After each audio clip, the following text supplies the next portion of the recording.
La maledicencia como pilar del malestar cultural. Se creyó por mucho tiempo que la universidad era el lugar donde el logos habitaba, donde la palabra antecedía a las nobles acciones, es decir, donde antes de actuar se pensaba. La escritura, así sea inmediata, hace parte de esta tradición tan antigua llamada escolástica y muy vinculada al asunto del discurso y del pensamiento.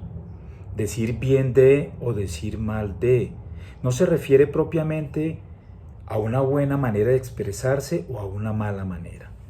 Puede serlo, pero no es lo que se busca. El decir bien de o hablar bien de implica un acto de generosidad y al mismo tiempo un acto de amor propio. Algo que hace parte de la fraternidad. Solo aquel que es capaz de amarse, de quererse, de tener una autoestima elevada, está en capacidad de hablar bien de. En estos días me encontraba en el corredor de Unisalud esperando unos medicamentos. Y ese lugar es por excelencia un lugar de encuentro de esos cuerpos y mentes que van a buscar un cierto alivio. Ahí uno se encuentra con administrativos, colegas y uno que otro joven vinculado al colegio de la universidad. Varios pensionados esperan pacientemente ser atendidos. Con la paciencia se espera ser atendido.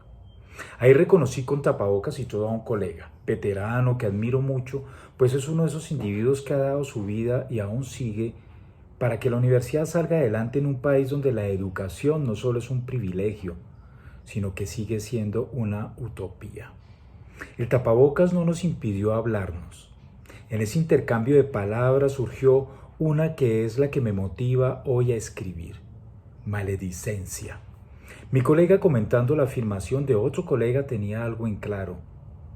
A la universidad la mueve la maledicencia. Qué duro esto, pensé, pero estoy absolutamente de acuerdo con él. No estoy seguro si siempre fue así, pero en los últimos años, con el auge de las redes de comunicación, que no comunican pero sí te atrapan, como toda red, por cierto, y que, tal como lo vaticinó Walter Benjamin, instalan un palabrerío o bavardage ensordecedor, donde lo único que se busca es silenciar y acallar al otro, con rumores, con calumnias, con falsedades que terminan siendo verdad. En este malestar cultural donde la palabra se convierte en un arma de destrucción masiva, el maldecir está al orden del día.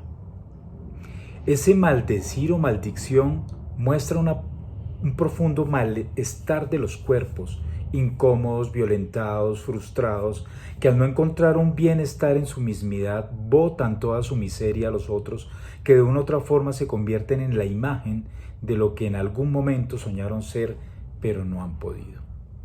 El mundo es injusto, cierto, y ahí juega un papel fundamental la familia, la educación de los primeros años, las relaciones sentimentales y afectivas. Benjamin insistía, haciendo eco a Rousseau, que buena parte de los conflictos de la humanidad estaban marcados por el lenguaje. La incomprensión de los seres humanos se agudiza en y por el lenguaje. Hoy es muy fácil tirar una cantidad de estupideces a la cara del otro y quedar impune, pues la palabra ya no tiene el mismo valor que otrora. Pero ¿qué valor va a tener cuando se cambia por unos emoticones y se la despoja de su carga simbólica en esta instrumentalización del lenguaje? Solo aquel que es capaz de emprender las nobles acciones, que falta hace volver a leer a Aristóteles, está en capacidad de decir bien de. Aquellos que solo saben mal decir dejan algo al descubierto: su más profunda condición de frustración, su malestar. Esto se ve exacerbado extramuros fuera de la universidad, en la cloaca semántica de la contemporaneidad como Twitter, o en Facebook o en Instagram. La sociedad en sí está contaminada por la maledicencia. Hasta ahí todo bien, diríamos, ninguna sorpresa. Uno no puede prescindir de esos medios, o quizás sí, y se acabó el problema. Pero no es así.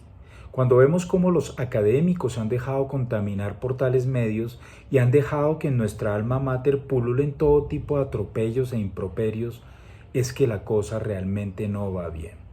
Y nuestros estudiantes, eso daría para otro largo vistazo crítico.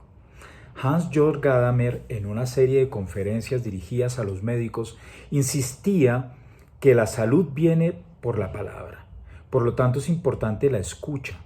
Eso lo sabe un psicólogo, un buen médico y hasta un cura. Pero también insistía que con la palabra se podía destruir a alguien.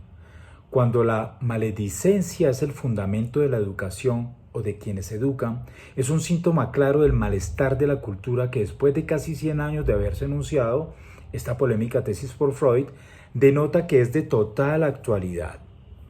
La muerte, el tánatos, se impone a la vida, el eros. Es más fácil optar por un lenguaje pendenciero o de muerte que por una erótico o de vida. Y mucho cuidado, cuando se habla de eros, ya Susan Sontag nos ha dado luces al respecto.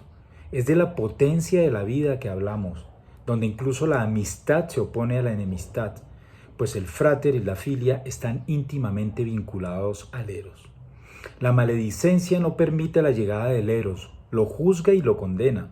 Solo instala esa pulsión de muerte donde el otro es el mal encarnado, es mi enemigo en potencia, es aquel que hay que clausurar, silenciar y eliminar. Y vaya que la pandemia sí que logró alimentar esto. El distanciamiento social, aterradora expresión, no solo nos tapó la boca, sino también hizo del puño y el codo un signo de fraternidad. Vaya sandez. Desarrollando mi tesis de doctorado realizado en la Sorbona, por allá en el 2004, titulada La corporeidad del lenguaje, el cuerpo como pretexto y como texto en sí mismo, constaté que existe un vínculo profundo entre lo que se dice o se calla y su manifestación corpórea. Julia Kristeva notaba que aquel que no puede expresar sus afectos y emociones mediante la palabra termina somatizando un cierto malestar. Por eso quizá hoy uno de los más altos niveles de violencia antes de pasar por los cuerpos se da por el lenguaje y en el lenguaje. En términos normales sería deseable para sublimar aquello que hace nudo en la garganta, pero que se convierte en algo terrible cuando se proyecta de forma negativa en el otro. No hay sublimación, hay proyección de ese malestar. No hay violencia más exacerbada que la verbal. Y esto se ha banalizado a tal punto que es hasta divertido para el pueblo que asiste sediento a este circo romano. Un senador escupe en sus redes una cantidad de improperios contra el presidente de la República y nos parece esto chistoso. En la academia no estamos nada lejos de eso. Al despedirme de mi colega en ese corredor de Unisalud, que se ha convertido en los pocos lugares donde uno se topa con colegas a dialogar, tendríamos que ver por qué un sanatorio se convierte en el lugar donde se puede dialogar, me dice: ánimo, ustedes deben sacar esta universidad adelante. La tarea es aún ardua, le dije, más aún cuando la maledicencia reina hoy en nuestra alma mater y en el resto de la sociedad.